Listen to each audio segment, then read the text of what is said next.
I forgot to say welcome to 2OG's Hooking and Stitching Island Style. I'm Antoinette, and I'm your host. And today's video is going to be about blocking on the 63 block Leisure Arts Heirloom Afghan. And now on to the video. Hi everybody. Well, if you're wondering what you're looking at, I am going to show you a little bit of how I block these blocks for the 63 block Heirloom Afghan. These are the last blocks that I have to block. These, because it's acrylic, I'm going to steam block them. First thing I have to do is pin them out, and then I will spray them. I have a bottle with some water and a lavender essence of lavender, and then I take my steamer and I steam them down and I let them dry, and then I will steam them a second time and let them dry, and then they will hold their shape. With acrylic, because it's plastic basically, the heat helps set the stitches. That's why if you have a block that's not, say, quite 7 inches, you know, you can stretch it out a little bit, pin it out, and then when you steam it, it'll set. Because I know I had some messages about their blocks. You know, they're stressing that their blocks aren't 7.5, now it's 8. Don't stress. I had some blocks that were 7.5. I had some that were 6.5. There were some that I put an extra row of edging around them in the main color. When I go to put them together, I will, if I have to, I will put another row of edging around a block that is not quite there. But if it's not perfect, that's okay. This is all for fun. Just relax. So these, I have 2, 4, 7 blocks left to block out of the 63. And here was the infamous block 17, as you can see here, the one that gave me all the trouble. So this is how I kept track of my blocks. I pinned, because you mark your right side when you're doing your blocks. I just took one of the little safety pin stitch markers and clipped a piece of paper with the block number and what stitch it was. And then I organized mine all into columns. In here, this is column 1 and 2 that's already been blocked, and I put them in the order that they have on the pattern, but I might not put them in that order. I'm going to lay mine out and see, you know, how I like stitches next to each other, colors next to each other. So that'll be the next thing I decide, what method I'm going to use to connect them.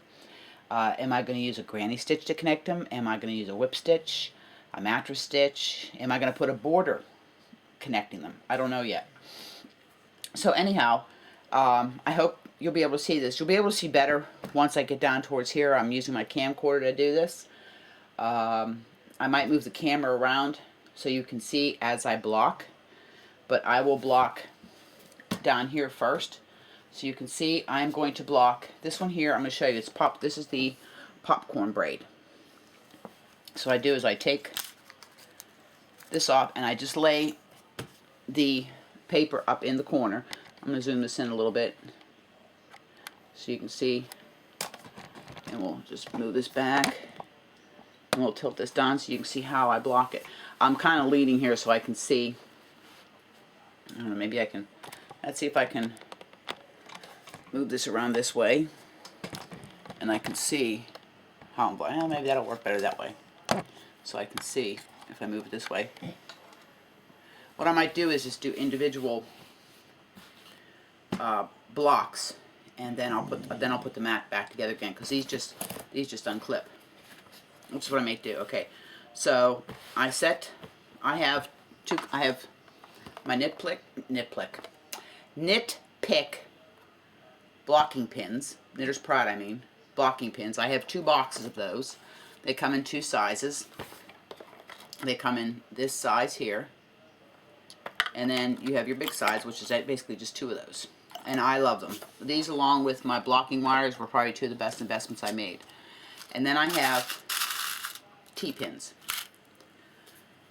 Now, you can see the T-pins. T-pins are good too. And I also have, hold on.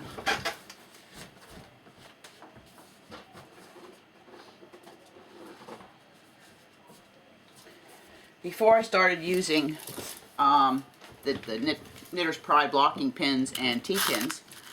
Again, 3 years I've been doing this, and I've been getting all my tools. I used these here. This is a antique Singer sewing box. I used to have a collection of these in my store, and I gave a lot of them away, but there's a few I kept. It's kind of hard to see here, the reflection, but it says Singer. And inside, I have quilting pins. And some of these here that have the flat top. Now, that's black. That's a little bit hard for you to see. I'll hold it up. They have a flat top. Now, I use these for the longest time. It takes longer to block out with these pins here. With the and you'll see as I use the Knitter's Pride blocking pins, I'm probably going to get another box, so I have 3 sets. Whatever kind of pins you get, make sure they're stainless steel. Okay? Don't skimp on your cost. I mean, you can find good deals on the T-pins and on your quilter's pins, but they've got to be stainless steel or they will rust and stain your project. So, these are the ones I have. So, let me just push this out of the way here.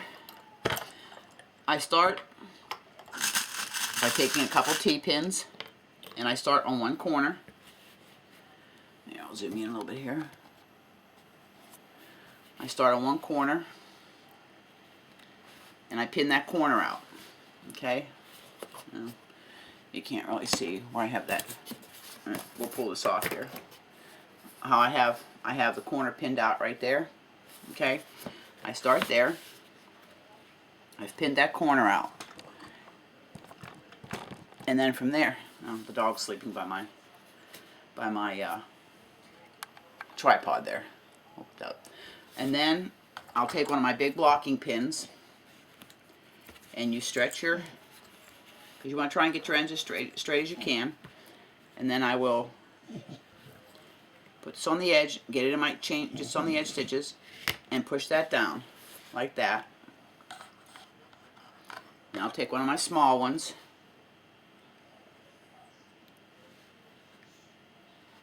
and I'll do the same thing there. And I'll take another T-pin and put that corner down. So that, as you can see, that side, it's fairly straight, is done. Then I go to my next side, and I do the same thing. I'll take a straight pin here, and I'll pull, and you can pull it. Don't pull it to where you pull your stitches out, but you can pull. It's not going to hurt it. I pull my stitches until I get it straight, and I hold it in place, because you want to get your yarn into the shape you want it.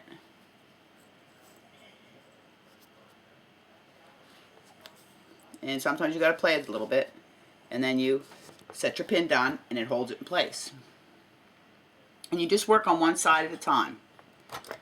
I'm going to take another big one because this one here is kind of wonky. This was the parallel braid, and it was really wonky when I was doing it because of the popcorn stitches in the middle. Made it kind of wonky. So then I'll get that, and so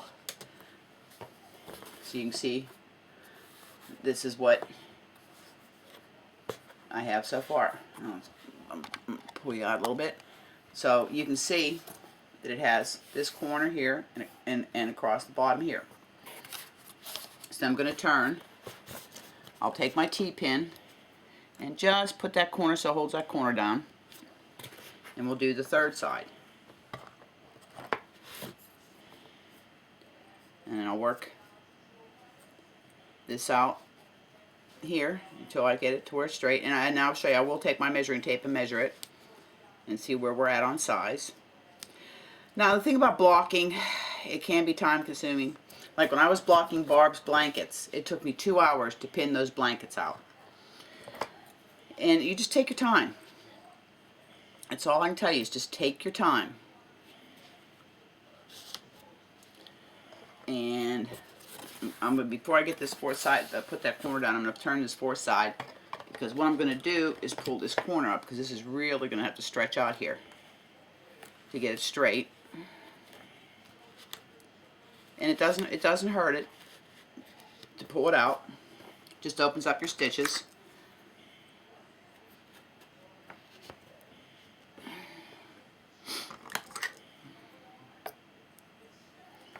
Just opens up your stitches a little bit. Put that there. And we'll pull this one here, because in here I will use some T-pins to straighten out the rest of my edges.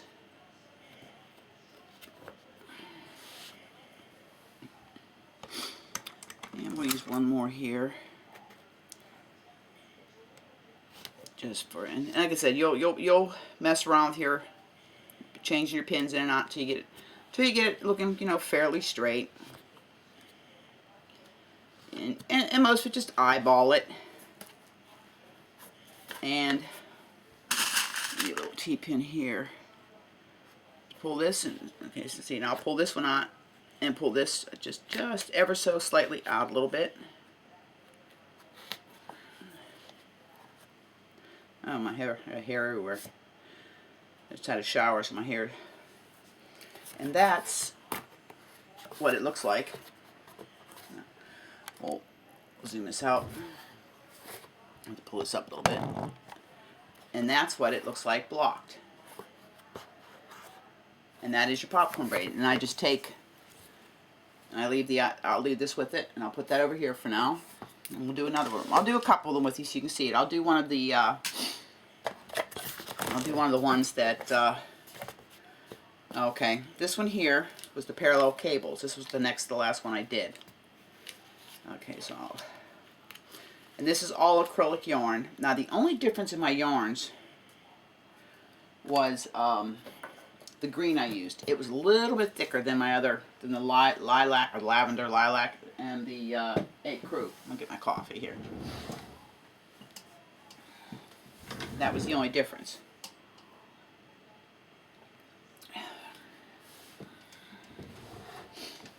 Tripping over cords here. I got cords running. So you can see how wonky this is. Okay. This can be a little bit hard to see because it's light colored. But if I try to lay it down, you can see this is going to need some serious blocking. Okay. So I'm going to take one of my long ones to start with, and I am going to just kind of do a preliminary block. Now this is one of the ones I put an extra round of the single crochet on the outer edge. I put an extra round to kind of get it to size. And that's, you know, like I said, this is just supposed to be relaxing. Don't stress. Knitting and crocheting is supposed to be enjoyable. Don't make yourself crazy. Like I said, I put block 17. I frogged it half a dozen times. It was making me crazy. But I put it aside and walked away for a while. Came back to it, and wham, I got it. The only thing I changed, I didn't do the chain, the chain, and use that. I used magic loop, not magic loop. Yeah, I used the magic loop method. Okay, and we'll get this here, and I'm gonna pull this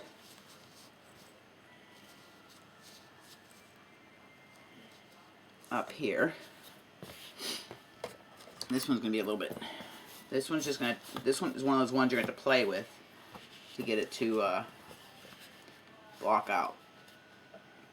But after I put the steam to it, it will surprise you how nice it will look. And one of the things that the steam does also is it helps soften. If you felt the blocks that are steamed already, how soft they are, the blocking does steam them. Okay, that side's coming down pretty good. This side here, get one of my small ones, and you know that I don't do any editing, so if I prick myself with one of these, which I do quite often, and it does hurt, because if you look how sharp those are, they're very sharp, and I put them through the blocking mat right through my finger, and then I got blood on my project, and then I was upset. Okay, like I said, and you just have to work with it. You work with your project, your fingers, and just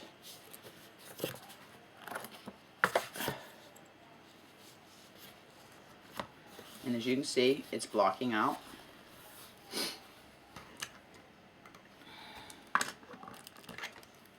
Sometimes you got to fudge the pattern. to get it to come out right, but that's okay. You know, in one of my, I've got a couple more videos to try and do today. When I was doing the owl pattern, I posted on Facebook. It says, see if you can find my boo-boo. And I'm going to talk about it in the video. It happens. It happens to us all. Like somebody said in a comment, we're not perfect. It just makes us who we are.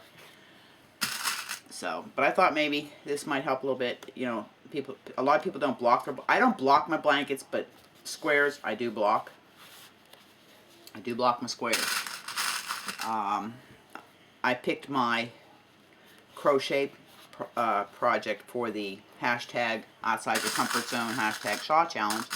I am doing the seeing double granny. I'm doing the side to side, and it took me a little bit of time there to read the pattern, but I got it, figured it out, and it's come. I got the first section. I'm getting ready to connect to this third section, which will be shown in another video. Okay, this one's just about pinned out. I just got to put a few T-pins in here.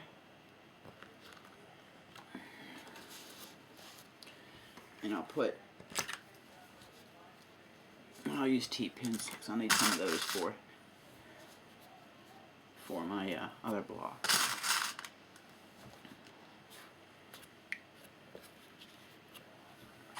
And like I said, you can fiddle with it. Oops. Get your edges straight. And I try to get my edges just straight, but you know, it's not going to be perfect. But that, now you see the difference in that block? And my cables are pretty straight. The cables come out pretty straight. Now, I'm just going to pause you here while I hook up my steamer. Okay, I went ahead and pinned the rest of them out. And I'm going to put this up a little bit here. And I went and got the water and everything for the steamer. This is the steamer that I use. Move this out of the way. This is the let me put this up here so you can see what I'm talking about. This is the steamer that I use.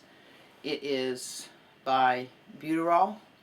I got this off of Amazon. It's got a 30-second fast heat up. And it does a nice job. It's got a bunch of different attachments that come with it. And I like it because it has a continuous steam on it. And it was right around 45 Canadian.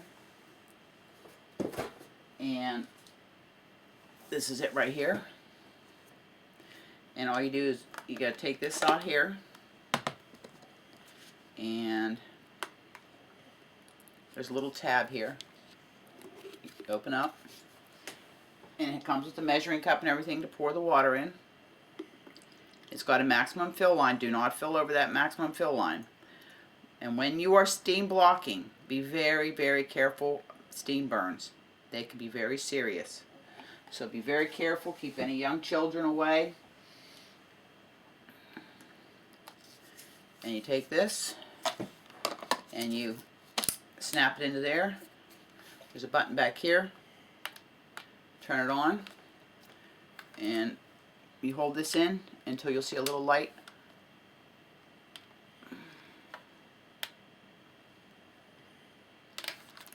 Okay, plug it in. That would help if I plugged it in, wouldn't it? So, let me see if I plug it in here.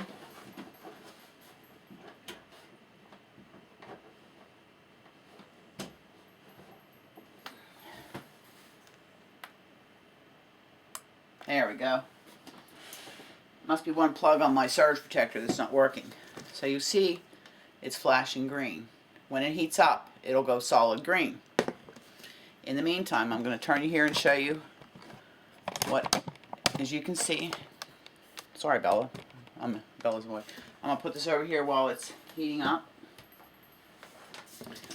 This is the bottle that I have. It's just got water and essence of lavender in it. And I just spray my blocks down with it. I give them a good soaking. You don't have to use the essence of lavender. I do because I like the smell. And this is just a plastic bottle that I got at the dollar store. And once this, and there's a button here, right here, that you push down and it'll lock. And there's the steam. And all you do, I'm going to zoom you in here. And all you do is you hold like this. Don't put it on your block, but just hold it about an inch above it, and you just steam down.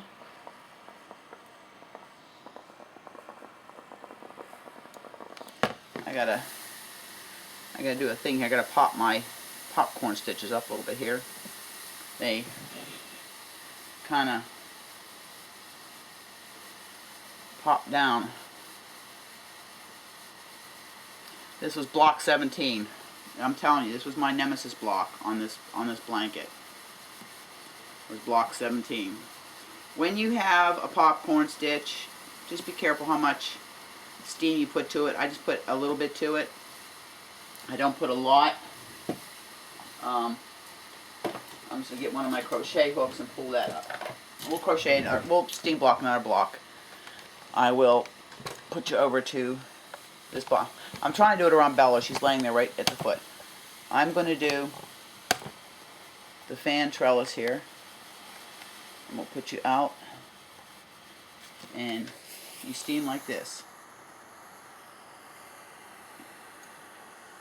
And that's all you do. Nice and slow. Holding it about an inch above. And then I'll go on the outside and steam the edge. So I just do it in a methodical line. And that's all I do for all my blocks. And then you let it dry really good. And I'll do this one more time. And let it dry. Sometimes I'll let it sit for a couple days. Just so it dries real good.